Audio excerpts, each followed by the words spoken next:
अस्सलाम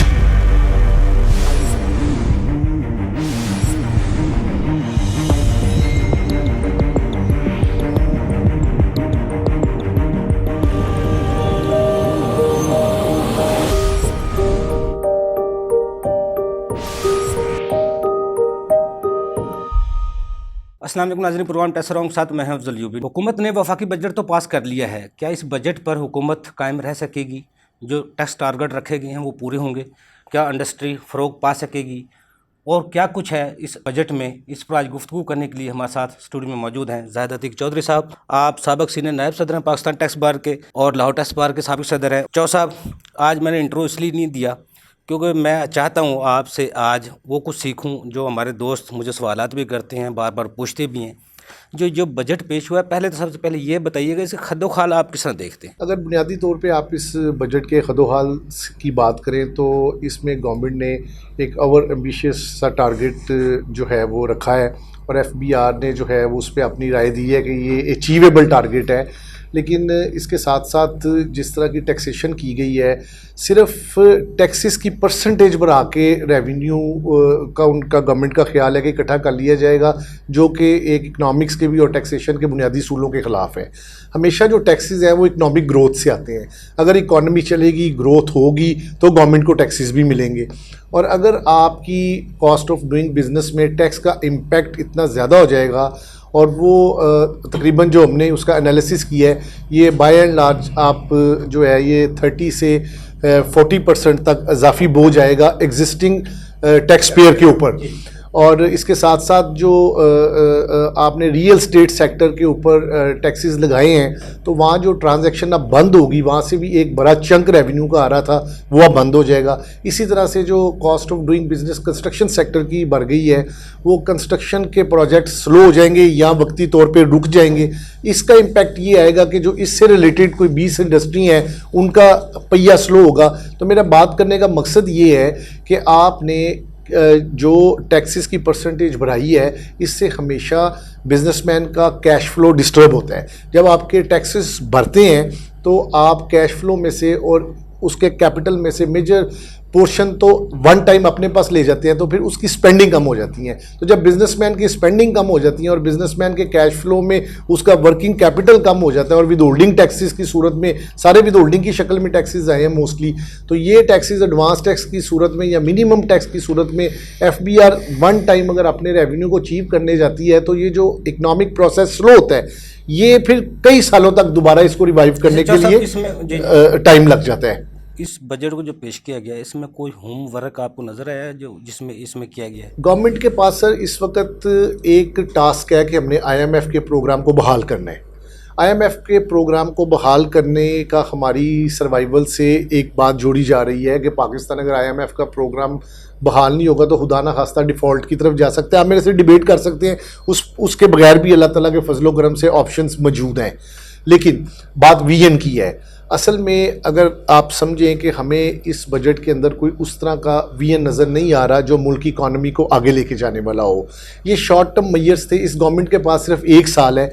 उन्होंने IMF के प्रोग्राम को एक्टिव करने के लिए और फैटफ से निकलने के लिए जो इंटरनेशनल प्रेशर्स थे उसके नीचे रख के सारी टैक्सेशन की है। मैं ये समझता हूँ कि ये जो टारगेट है FBR का, ये अचीव सर होना बहुत मुश्किल है। जी जी। और ख़ास तौर पे जिस तरह से सुपर टैक्स लगाया गया, ये जो आपका इमोरल प्रॉपर्टी का टैक्स लगाया गया, मैं अर्ज करता हूँ ये वो टैक्सेस हैं जो सब कोर्ट्स में जाएंगे। जो सुपर टैक्स की जो डेफिनेशन है जिसके बारे हुकूमत कह रही है वो सिर्फ अशराफिया से वसूल किया जाएगा और गरीब पे खर्च किया जाएगा, उसकी क्या डेफिनेशन है? वाकई कोई ऐसा है, वाकई गरीब आदमी को उसका बेनिफिट मिलेंगे या वाकई अशराफिया से वसूल किया जाएगा? इतनी पॉलिटिकल विल है हमारी हुकूमत में या हमारा सिस्टम में जो अशराफिया से टैक्स वसूल कर सके? हमारे यहाँ जो मैंने आपसे पहले बात की कि इस बजट में कोई विजन नज़र नहीं आया, उसमें एक बुनियादी बात ये है कि हमारी जो रिसेंट पास में 3-4 गवर्नमेंट्स गई हैं, इन सब गवर्नमेंट्स ने टोटल इनकी डिपेंडेंस टैक्स रेवेन्यू के ऊपर है। गवर्नमेंट के पास रेवेन्यू के 2 ज़राए होते हैं, एक टैक्स रेवेन्यू है, एक नॉन टैक्स रेवेन्यू है। हमारे मुल्क में जो हमारे स्टेक होल्डर्स हैं या जो लोग मैटर करते हैं इस मुल्क की इकॉनमी को, सिस्टम को चलाने के लिए, उन्होंने कभी ये बात नहीं की कि नॉन टैक्स रेवेन्यू को कैसे बनाना। अब जब मैं नॉन टैक्स रेवेन्यू की बात कर रहा हूँ तो वो गवर्नमेंट की आमदन है। जिस तरह गवर्नमेंट के इदारे हैं, गवर्नमेंट के इदारों के अंदर कमाई की बजाय उल्टा हमें खुद से पैसे, अपनी टैक्स मनी जो हार्ड अर्नड मनी है, टैक्स की मनी या कर्जों का पैसा या जो लोन्स हैं वो देके उन इदारों के खर्चे पूरे करने पड़ते हैं। इस मुल्क को अगर आगे जाना है तो फिर इस मुल्क में हमें जो हमारे पब्लिक इंस्टीट्यूशंस हैं उनके लिए हमें जॉइंट वेंचर्स में जाना है। और दुनिया में बहुत से अदारे हैं जो हमारी कॉरपोरेशंस, हमारी स्टील मिल्स, एयरलाइन, रेलवे और दीगर अदारे जो इस वक्त इस मुल्क की तकदीर को बदलने की हैसियत रखते हैं, उनके लिए हमें नॉन टैक्स रेवेन्यू बनाने की पॉलिसी फौरी तौर पे लानी है और ऐसी जेवीज करनी है जिसमें हमारी ऑनरशिप इंटेग्रिटी भी कंप्रोमाइज़ ना हो और अदारों को सपोर्ट दे के प्रॉफिट कमाया जाए। उस प्रॉफिट में से आपकी जेवी का दूसरा पार्टनर भी कमाए और आप भी कमाएं।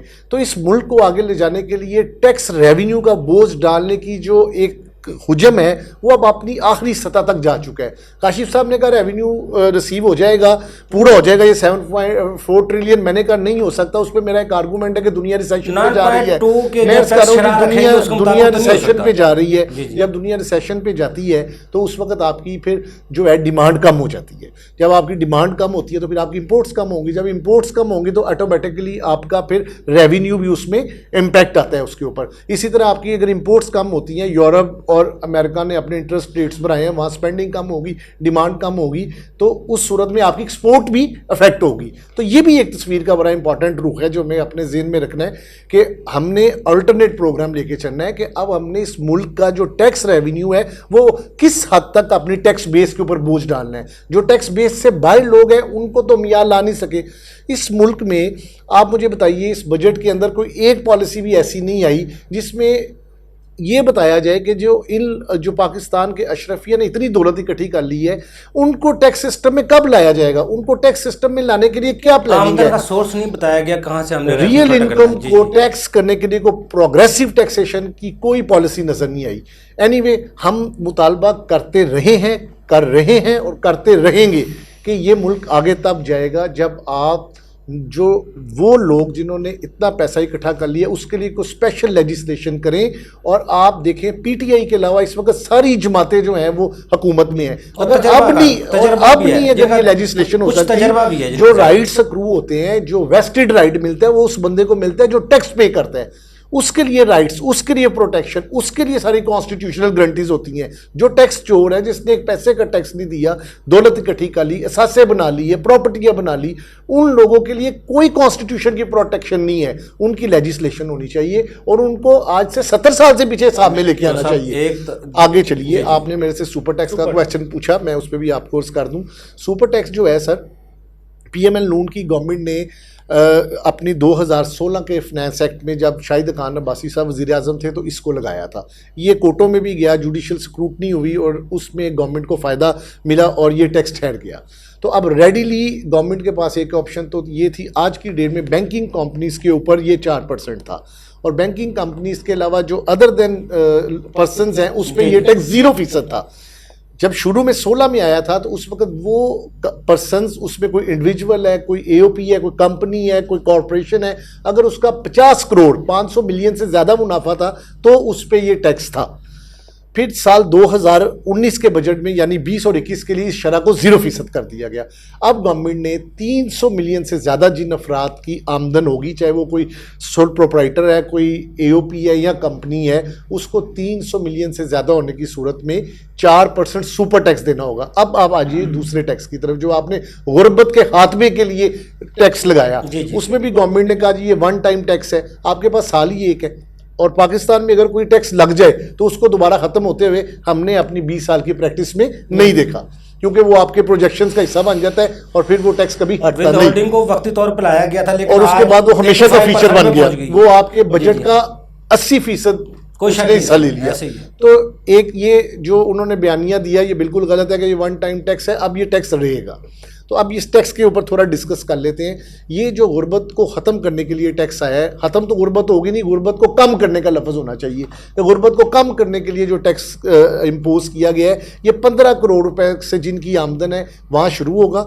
15 करोड़ से 20 करोड़ तक जो लोग हैं वो 1% अपनी इनकम का देंगे, 20 से 25 वाले 2%, 25 से 30 करोड़ वाले 3% और वो 30 तमाम ऊपर वाले अफराद जो जो 30 करोड़ से ऊपर है वो 4% टैक्स अपनी आमदन का देंगे। और इसका इतलाक साबका यानी साल 2022 जो 30 जून को ख़त्म हो गया है, उस साल में हासिल होने वाली आमदनी पे आपको ये वाला टैक्स अदा करना होगा।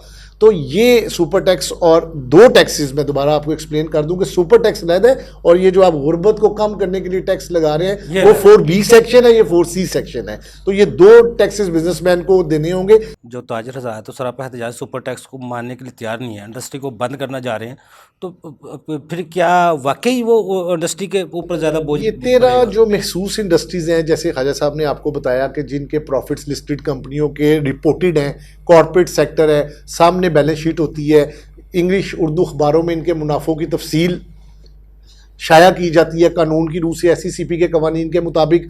तो ये किसान एक गवर्नमेंट के पास पॉकेट थी तो उन्होंने इस बास्केट से रेडीली पैसों को पकड़ लिया। लेकिन इसमें भी देखिए गरीब आदमी का भी नुकसान है। लिस्टेड कंपनियों में सब जो है वो ऑनर्स की शेयर होल्डिंग नहीं होती, इसमें छोटे छोटे लोगों की शेयर होल्डिंग होती है।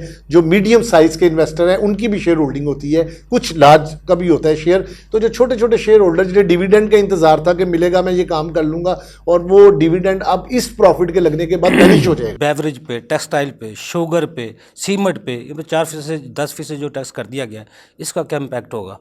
मैंने जैसे ऐसे आपसे अर्ज किया कि उनके प्रॉफिट ख़त्म हो जाएंगे, यानी प्रॉफिट कम हो जाएंगे। जो प्रॉफिट्स हैं, आपको नंबर्स भी ख्वाजा साहब ने शेयर किए कि जो रिपोर्टेड प्रॉफिट है उसका 10% गवर्नमेंट ले जाएगी, गवर्नमेंट ले जाएगी। तो जो प्लानिंग्स हैं कि मैं इस पैसे से आगे एक्सपेंशन करूंगा, इस पैसे को री इन्वेस्ट करूंगा, या वो पैसा दोबारा सोसाइटी में आएगा और लोगों के हाथों में आएगा, खुशहाली आएगी, अब वो पैसा गवर्नमेंट ऑफ पाकिस्तान को जाएगा। अच्छा चौधरी साहब, क्योंकि आपने प्रेजेंटेशन भी दी पोस्ट बजट में, इस बजट में कोई इनडायरेक्ट टैक्सेस की तरफ ज़्यादा जोर रखा गया है या डायरेक्ट टैक्सेस की तरफ? आप क्या समझते हैं हमारी जो तरक्की है मुस्तकबिल पाकिस्तान का, वो इनडायरेक्ट टैक्सेस से वाबस्ता है या डायरेक्ट टैक्सेस पर? अयूबी साहब, हर आने वाले साल में जो है गवर्नमेंट कोशिश करती है कि जो इनडायरेक्ट टैक्सेस का हुजम है उसे कम किया जाए, डायरेक्ट टैक्स को बढ़ाया जाए। लेकिन अनफॉर्चुनेटली जो डायरेक्ट टैक्सेस की पोर्शन बढ़ता है वो भी विद होल्डिंग टैक्सेस की शक्ल में आता है। जैसे अब बिजली के बिलों पे टैक्स लग गया, ये 35 लाख के करीब लोग होंगे जो 10,000 रुपये महीना के हिसाब से तकरीबन 1,20,000 रुपये देंगे और गवर्नमेंट को शायद 40 अरब रुपये साथ के मिलेंगे। इसने कुछ परसेंटेज बेहतर कर दी। कुछ प्रोजेक्शंस के अंदर आपने डीम्ड रेंटल इनकम डाल दी, मतलब प्रॉपर्टी कैपिटल एसेट्स की, और कुछ आपने इसी तरह से दूसरे मैयर्स करके, लेकिन सेक्शन 7 में जो वेल्थ टैक्स का नफाज किया, अर्ज ये है कि इन ल्यू वो वेल्थ टैक्स कर दिया उसको, है तो वेल्थ टैक्स ये सादे लफ्ज़ों में। अब आप ये समझिए कि अगर हमने इस मुल्क को लेके आगे चलना है तो सबसे पहले सर हमें VN की ज़रूरत है। VN makes money. अगर प्राइवेट इंटरप्राइजेस और हमारी लिस्टेड कंपनियां और हमारे अदारे बिलियंस रुपए के प्रॉफिट कमा रहे हैं तो ये स्कोप बढ़ाने की ज़रूरत है। समझ आ रहा है कि आपका PTCL भी एक डेड बॉडी था जिस पर आपने उसको प्राइवेटाइज किया तो उसने किया, उसके मुकाबले पे जो फॉरेन कंपनीज बाहर से टेलीकम्युनिकेशन सेक्टर में आई उन्होंने मल्टीपल टाइम प्रॉफिट्स बनाए। तो अगर एक काम हमें जो है वो पब्लिक सेक्टर में करने में कामयाब नहीं हो रहे तो इस बात को कन्फेस करने में कोई बुरी बात नहीं है। अगर मेरे से नहीं चल रहा तो मैं अपने से बेहतर अपॉर्चुनिटी दे दूँ। बहुत ज़्यादा पोटेंशियल दुनिया में है, डोमेस्टिक पोटेंशियल बहुत है, आप इंटरनेशनल पोटेंशियल हायर कर सकते हैं। लेकिन इशू यही है कि आपको इंपोर्ट सब्स्टिट्यूशंस पे जाना होगा, और इंपोर्ट सब्स्टिट्यूशन पे जाने के लिए पॉलिसी चाहिए, इम्प्लीमेंटेशन चाहिए, और रजीम बेस्ड पॉलिसी नहीं होनी चाहिए कि साल के बाद जो रजीम आएगी वो आके उसको फिर दोबारा नए मोड पे डाल दे, तो फिर इस तरह मुल्क आगे नहीं जाते। को और माशत को बिल्कुल अलहदा होना चाहिए और एक चार्टर्ड ऑफ इकॉनमी बनना चाहिए। उसमें जो मेजर स्टेक होल्डर्स हैं, जो पॉलिटिकल फिगर्स हैं, आपकी इस्टेब्लिशमेंट है, वो बैठ के फैसला कर लें कि ये वो पॉलिसीज़ हैं जो आने वाले 10 साल के लिए इस मुल्क को आगे ले जाने के लिए एसेंशियल हैं। अब 2 साल पहले आपने कहा कि ID कार्ड की कंडीशन के बगैर ये मुल्क आगे नहीं जा सकता। आपकी इकॉनमी डॉक्यूमेंट नहीं होगी तो ये मुल्क आगे नहीं जा सकता। इस गवर्नमेंट ने आते CNIC की कंडीशन को ख़त्म कर दिया।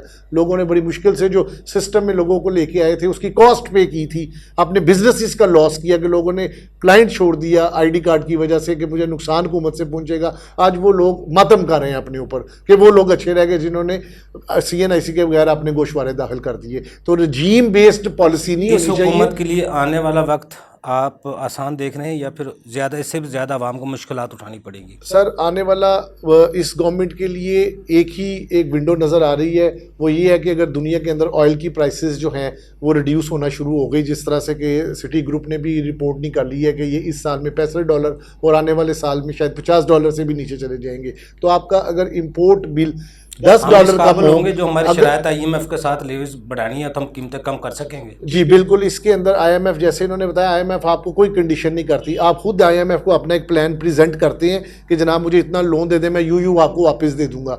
आप जब अपनी कंडीशंस को पूरा नहीं कर पाते तो IMF आपको कहती है कि आप अपनी कंडीशंस पूरा करें, तो आप उसको बयानिया देते हैं कि IMF ने हम पे जोर डाल दिया। IMF आपको कुछ नहीं कहती। आप जिस वक्त IMF के साथ एग्रीमेंट करते हैं तो IMF एक डॉक्यूमेंट बनाती है, उस डॉक्यूमेंट में आपने फेज वाइज अपनी पॉलिसीज जो उनके साथ एक्शंस डिसाइडेड होते हैं वो करने हैं। आप वो एक्शन टाइमली करते नहीं है और फिर आप पब्लिक करते हैं कि ये जो कुछ हो रहा है सियासी फायदे के लिए फैसलों को रोक लेते हैं, और उसका इम्पैक्ट ये आता है कि फिर जब वो कुछ अरसे के बाद यकमुश्त करने पड़ते हैं तो फिर बोझ आता है अवाम के ऊपर। हमें ये देखना होगा कि हमने इस मुल्क को अगर आगे लेके जाना है तो इंटरनेशनल ट्रेड पे नज़र रखनी है। ऑयल की प्राइसेस में आपसे अर्ज़ कर रहा था, अगर $10 प्राइस की नीचे है तो हमारा 100 अरब रुपए का फ़ायदा होता है। इस साल में इंपोर्ट आप देख रहे हैं, इंपोर्ट कम होगी, एक्सपोर्ट बढ़ेंगी, लग रहा है आपको? जी, जो एक्सपोर्ट बढ़ती हैं वो आपकी उसका दारोमदार आपकी प्रोडक्शन और कैपेसिटी पे होती है। तकरीबन आपके जो कारखाने हैं जो एक्सपोर्ट कर रहे थे वो अपनी पूरी पीक पे चल के इसको $30 बिलियन तक लेके गए थे। अब आप यहाँ पे एक्सपोर्ट का इंक्रीज़ नहीं, आपको सर्विसेज में जाना है। IT सेक्टर एक बहुत बड़ी आपके पास गेम चेंजर है, आपकी यूथ भी है। आप अपने IT सेक्टर को प्रमोट करें तो वहाँ पर आसानी से 8 से 10 बिलियन तक की IT एक्सपोर्ट करके हम रेवेन्यू इमीडिएटली कमा सकते हैं। नाज़रीन, हमारे एक्सपर्ट की गुफ्तगू सुनी, मुझे लगता है मुझे तज्जिया नहीं करना चाहिए, आपने आज खुद ही तज्जिया किया होगा। कितना ज़बरदस्त प्रोग्राम था, आपने कमेंट्स में बताना है। अगले प्रोग्राम तक के लिए अफजल को इजाज़त दीजिए। अल्लाह हाफ़िज़।